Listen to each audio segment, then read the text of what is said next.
How many times do we get stuck? You get stuck. I certainly get stuck. And I don't know about you, but would you like to move your energy away from that rather than being stuck? I'm talking more on an energetic level here, spiritual energy, but it could be anything, couldn't it, really? Let's start with haiku. I always start with a haiku. Don't worry, it's the quickest form of poetry. So before you run away thinking, oh God, he's doing poetry. The reason behind this is we'll start to explore those words because there will be the meaning we're trying to dig out for each one of us. So, without further ado, let's get going. With such great elan, a burst of colour shall fly, Alcyon reborn. So hopefully that's got your interest piqued a little bit as we look into each one of those little statements, see what we can find out. And you're thinking, well, what's that got to do with my energy being stuck? Let's move into that. So with such great elan.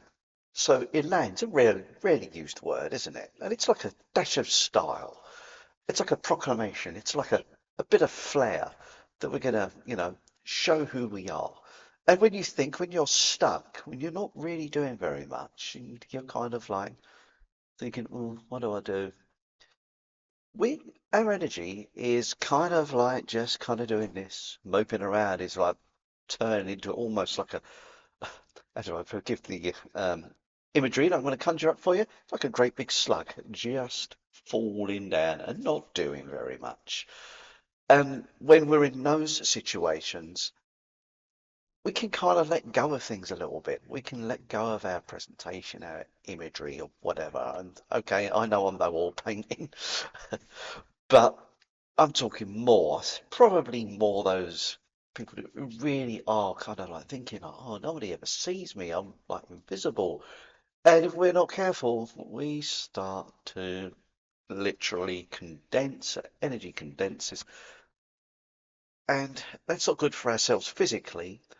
It's certainly not good for ourselves emotionally and spiritually, and almost on a mental level as well. We can become very, very insular, very cut away, and totally, how can we say, cut off from everything because we've allowed our energy to go into that phase of getting stuck, not doing anything, just kind of thinking like, oh, I don't know, bit like Gary's video. He was going to hurry this up, or I'm going to sit here all day. Absolutely right. And you're right there because I deliberately just slowed that down for a second there to just have the tiniest little demonstration of how energy can go deflated. So what I say with this elan, with great elan, so when we talk about elan, we're talking about a sense of style, but I want to go a little bit deeper than that. It's almost like you're making a statement to yourself, as if to say like, hey, life doesn't have to be this dreary. Life does not have to be this kind of like grey. Maybe I need to animate myself, do something to step out a little bit. And kind of like when I say with Great Elan, what I'm really digging at is finding who you really are and what stops us being who we are. A lot of the time, you'll be thinking, like, oh, how are people going to perceive me? They all know me as a certain energy. They know me as a certain way. Maybe we can change that. Maybe we could start being ourselves. And it's difficult, get that, because all through our lives we've been told, like, shh, quiet, don't say anything, just do as you're told. You may be someone who is, I am actually, believe it or not, I'm quite a quiet individual.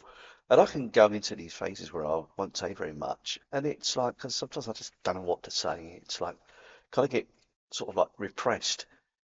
And we have to kind of like G ourselves up a little bit and say, well, what can we talk about today? Well, and start being yourself, start opening up, kind of like be the flower that blooms, as opposed to kind of like just staying away. And you'll one day that flower will come out just for a brief moment and just fall away. We don't want that. We want people to kind of understand us. And this is like how you could potentially break your loneliness.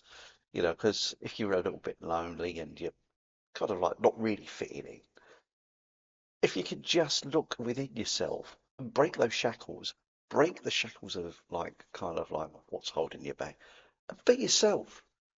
And it's not for me or anyone else to say who you are, what you are, what you want to be. Just be you. Be you. And that sometimes might mean going against the crowd. Everybody might be wearing sort of like I don't know, blue one day. You decide to wear bright pink. You do that.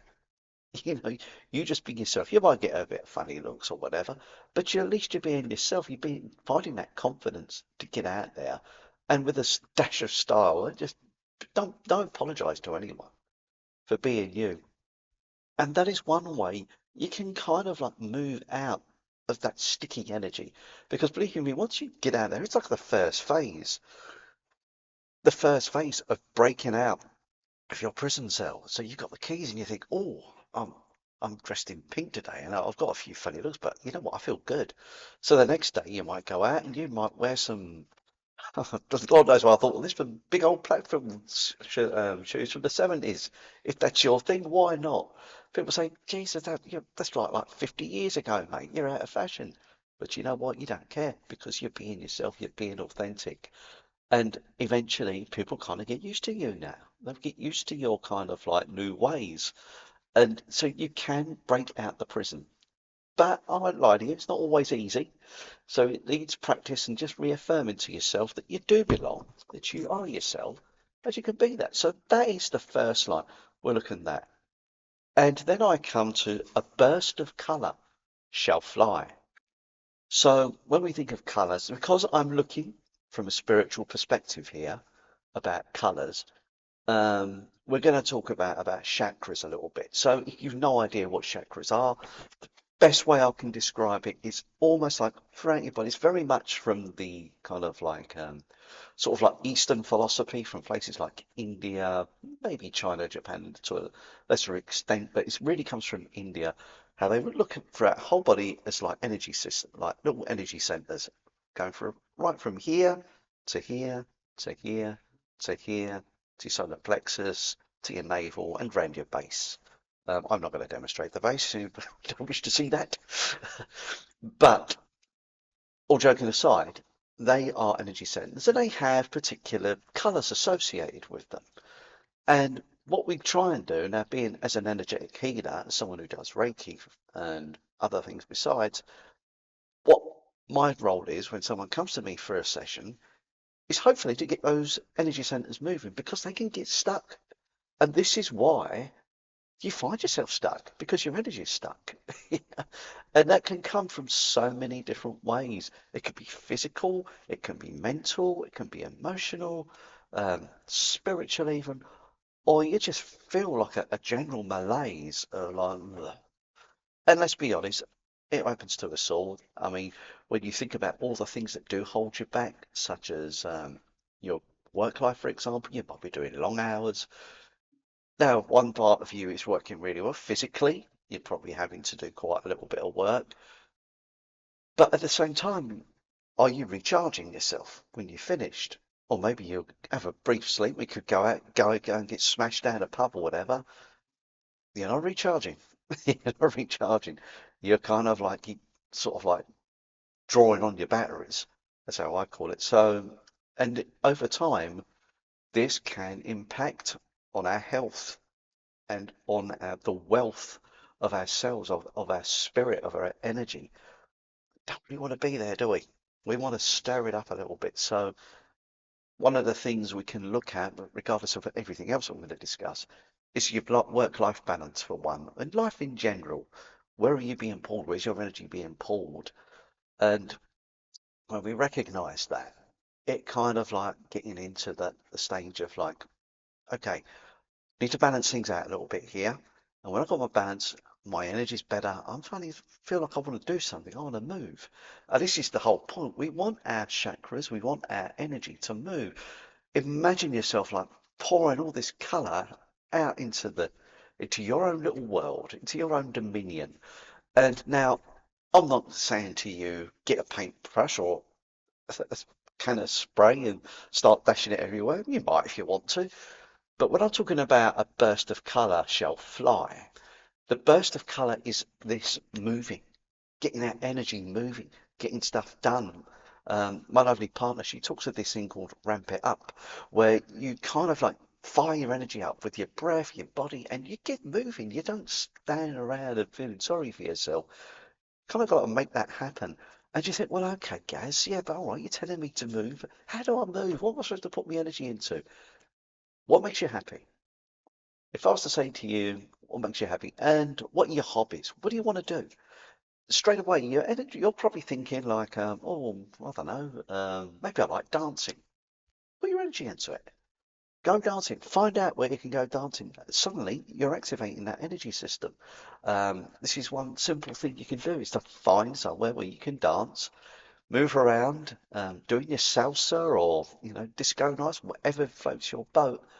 But the main thing is you're engaging with your energy center. You're going out there. It may well be that you're a painter. I said that for a little bit of a joke at the start, but it could be. It could be art. So what are you going to do about it? You're going to sit there thinking, oh, I'd like to be an artist one day. Yeah, that'd be good. Nothing happening, is there? No, get yourself down to an art centre or something, or people that teach it. Do it online, flipping out. You can go online these days and learn how to paint, for example. And then when you start doing, you start feeling good about yourself because your energy, your creative energy is being stirred. And then it may well stir other things up. Maybe when you paint, you think, oh, I like to do comic book art, or, I like to do 3D rendering or whatever, whatever artists do. These are the things that can start branching out and you're going to finding your own little niche. That's what life's all about. So finding our niche and what we love doing. And this is what I'm talking about. Your colours will burst and they will fly when you start aligning to what you want to do. But you kind of tap into yourself. What do you want to do? And if you're struggling, if you're thinking, oh, I can't think of a bloody thing, Gaz, I'm starting here, Gary, and I'm just can't get a thing. Put your hands on your heart, close your eyes, and say, what would I like to do? And just go with whatever comes in straight away. It should come instantly with a bit of luck. You might have to practice. If it doesn't come straight away, just keep trying it. Keep trying it and trying it and trying it until eventually you learn to talk to that. Don't listen to that. That's it. This is a pest. I've said this before, no doubt, but this is the one that will stop us doing the things we want to do. It's a useful tool, the old brain, the old grey matter. It's very useful, but it can be the one who does the self-sabotage. Your heart doesn't like you. Jump into your heart, get that feeling, what you want to do, and go with the flow. Get into the flow, and then I believe you me, your life is going to be just that much better. It's going to get into that state where it's like, yeah, I'm actually in the right path here because I'm aligning with my heart. I'm aligning with myself. I'm doing the very things I want to do. And suddenly you're thinking, hey, you know what? I'm not used to this, but I'm moving now. I'm being me. I'm being authentic. And that's what this is all about. I mean, how do you think I felt when I started on this spiritual path? People have thought I've gone bonkers. There I am, 1 minute in a warehouse, sort of like going on my daily duties, picking orders all day, but basically being a mindless drone, um, working hard. But really, it wasn't my soul path. And then one day I took a plunge and I learnt this thing called Reiki. And of course, for those who are watching this right now, you probably are into spiritual practices and stuff, so you'll understand this. Or maybe you're not. Maybe I've just got your attention and got you this far. If I have and you've never done this well done for sticking it this far because I've clearly got your interest, which is great. But Reiki, when I went into a warehouse, started going, people thought, oh, he's lost, he's flipping, can't believe he's wasted his money on this one. Um, But it opened up a path for me. I started getting more into card reading. So funny enough, people were a little bit more open to that. And it did open new doors, new possibilities. So I'm not suggesting you're going to go down my route. That's a little bit of a niche, I know. But what I'm saying to you, it can open surprises. It can open new doors. So don't dismiss it. And then at last, we come to the last part. And so you're thinking, oh, what's he about? Halcyon reborn. And we're going into Greek mythology. And you think, like, bloody hell, Gaz, you've gone on about flipping chakras, moving energy, stuck energy from a blooming haiku. How's that work? And now you're going to preach about Greek mythology. And you're probably thinking like the old whereas, mate, so I've lost the plot. I never had it in the first place, guys. Seriously though, um, Alcyon Reborn. So let's have a little talk about Alcyon. Um, she was like one of, I believe she was a queen. Don't ask me where. I'll go for a very brief bit of Greek mythology here. She was married to her husband. I think his name was Ceyx, Cakes or Kex, not the video game people who take your games back and give you videos. No, this was like, that's a powerful king and queen. And they loved each other dearly. They was very much in love. And but they did one really silly thing. They would openly go out with their subjects and start talking about we're like Zeus and Hera, we're like gods, or we compare ourselves. This love that we have for each other is just like the gods. That's not a good thing to do. The old Zeus up there on his Mount Olympus with Hera got to hear about it. He thought, you what? Blooming human thinks that they're a god. I'll show them what gods are. And poor old Kex or CYX, someone tell me how to say that. I'm guessing here. He went out on the old on the Mediterranean out for a little expedition on his boat or whatever.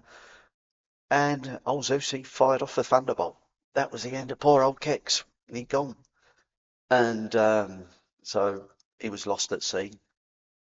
And obviously, Alcyone, she was worried about sort of, oh, he ain't been back unless she was dreaming. Morpheus, the god of dreams, come into her dreams to tell her he is no more. He is now a denizen of the deep. You will not see him again because dear old Zeus zapped him with a thunderbolt, or lightning bolt, should I say. And that was the end of it. And in that state of grief, she took her own life. She went out to the sea and just went out to see herself and she died. And you're thinking like, okay, Cal, I don't get it. You're talking about all this. Well, what's the point? Well, the gods had a little bit of kind of thought to themselves, you know what? Maybe we just overreacted just a little bit. I could, Zeus probably thought I should have just like, sort of like, took all his wealth away or something. Oh, did I really need to kill him? And Alcyone, I quite liked Alcyone. I'd be gutted she's dead. And so they had a little bit of a conflab, and then they thought, like, you know what? We're going to do something. We are going to bring back those two individuals, but they in a new life form as kingfishers. A kingfisher, a beautiful bird, I'm sure you're all aware of, and that is what the kingfishers are named after. It's named after Alcyone. I believe if you look at the genus of one, that will be in its name, Alcyone or whatever. But that was the whole point of it. It's like bringing back to life. And you're thinking, so, okay, so, right, compassion, bringing back to life. How does that get my energy moving? And this is what I want to say to you now. We are very much in the present moment, aren't we? We live in the present moment. So when I'm saying about how the gods can be compassionate and bring themselves back to life, these individuals back to life, you can be compassionate to yourself and bring yourself back to life. Don't think about what the past is gone. The past is in the past now. You know, it kind of like brings us to where we are right now. But the biggest mistake we can make is to continuously live in those old stuck energies. Make this a fresh start. Be the kingfisher. Be the energy that bursts forth into this great splendor, this sort of like display of color, like a beautiful rainbow unfurling before you, bringing your energy to life. And I think that'd be kind of cool, wouldn't you? To suddenly find yourself, I don't have to be back there. I'm here, I'm now, I'm present. A lot of these videos I will go through will be talking about being in the present moment. And if you ever sort of see a few, you think, oh, he does go on about that, don't he, a lot? Because it's so important. And like everything else, sometimes we have to keep hearing the message over and over until we remind ourselves that what you do now is important. don't think about the things in the past that kind of like, especially the the sort of things that make you a little bit wary. It's like trauma, isn't it? Trauma, we can help release that, but we can help ourselves. I just tell you, no, that was then. I'm damned if I'm going to be scared of what happened then. I'm going to be strong. I'm going to carry on forward. And conversely, when we think ahead of what lies ahead, we think, oh God, I've got a job interview next week. I'm so scared. Don't be like that. Be in what the present moment, what you are doing now. When those eventualities come to pass, then we'll deal with it. But the worst thing you can ever do is to keep getting into that state of agitation where you're always on edge about the past, the future, and everything else. You're never present. You're never present because your attention's being taken all over the place. And this is where we take ourselves inward, come to our place of, how can we say, peace, and then we move forward. That for me is where this little Greek mythology, bringing that in, a slightly different angle. You've learnt about Alcyone and Kex, and by all means, have a look on Wikipedia. That's what I did. I found out, and go from there and build on that. And Alcyone is also one of the stars in the Pleiades, just as a little sort of like thing to finish off there. And before I bid you all farewell, and I'd like to wish you a sweet adieu, I'd like now just to find out who's still here. Who is still here? Because I know a lot of people would have long gone by now. You would have had those 20-second people as soon as they heard the word haiku, they was off there. Oh, well, scroll on, scroll on, scroll on. This idiot's doing poetry. Or you get those who are kind of like, if you're like me, I'll be honest with you, I'll start watching the video for a bit, then I'll go dash on to somewhere else. But if you're still here, massive thank you, thumbs up to you. Do you want to join a little elite club? And this is between you and me. I'd like you now to set people thinking, huh? Put in the comments, put down the word Kingfisher. Just put it in the comments and let's have a little bit of fun. Because that's why I know you've watched this video and I will gladly thank you so much for doing so. But it's just a little bit of mischievous fun from yours truly and you, because you're taking part too. And I'd love you to come back and see some of my other videos. I try and do them every couple of days. That's my motto. I know life sometimes will get in the way, but I'm aim to be consistent. You can be consistent too. That's brilliant.